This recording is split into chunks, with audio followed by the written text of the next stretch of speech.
This clip is brought to you by SaveWithConrad.com.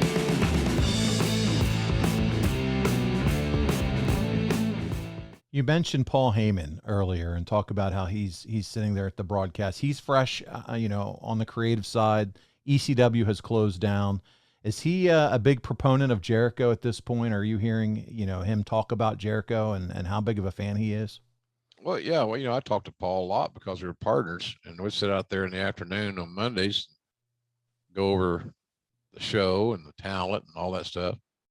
I found that anybody that had a successful run in ECW, Paul Heyman was supportive of, and I could understand that, and I could see no different.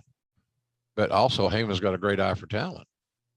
He's proven that time and again. He's proven it now. He's making Roman Reigns one of the biggest stars in WWE's recent history. So I'm sure, Paul had high hopes for all his guys, just like I have with when I see guys I sign that are still working. I have a soft spot in my heart for those fellas and ladies, some of them, most of the men. So, Heyman was very, Paul and I we didn't agree on everything, obviously. And we had a lot of rivalries on the air that people thought we hated each other. We never did. He knew how to be an antagonist. I knew how to be a protagonist. I think we complemented each other well. We had a good run, and we were good. I say that egocentrically, perhaps, sounds that way. We were good from the get-go. But the thing people forget is that we'd already had several run-throughs. I worked with Paul in WCW because the booking committee didn't want to use him on any role. And I said, well, I need a partner, so I'll take him. And we had some good broadcasts in WCW. A lot of things we did was good television. And that's because of Paul's creativity and the fact he loved being a villain, and he's so easy to dislike.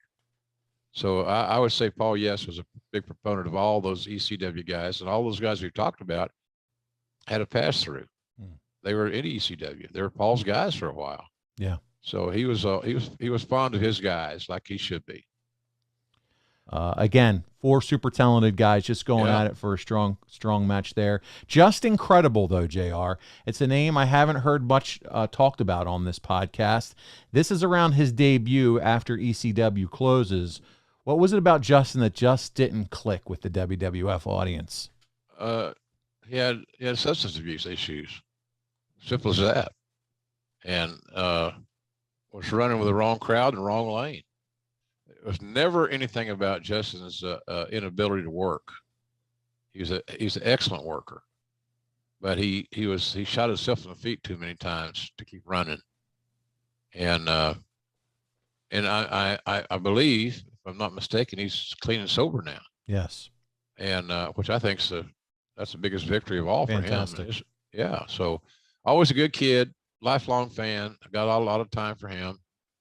Good boy, and I wish some of his issues had been under control more, and it probably would have resulted in him having a longer, more profitable career in WWE and subsequently thereon. Hey, it's Conrad Thompson. Thanks for checking out the podcast here on YouTube. Be sure to hit the subscribe button and the notifications bell so you get a notice anytime we upload some new content.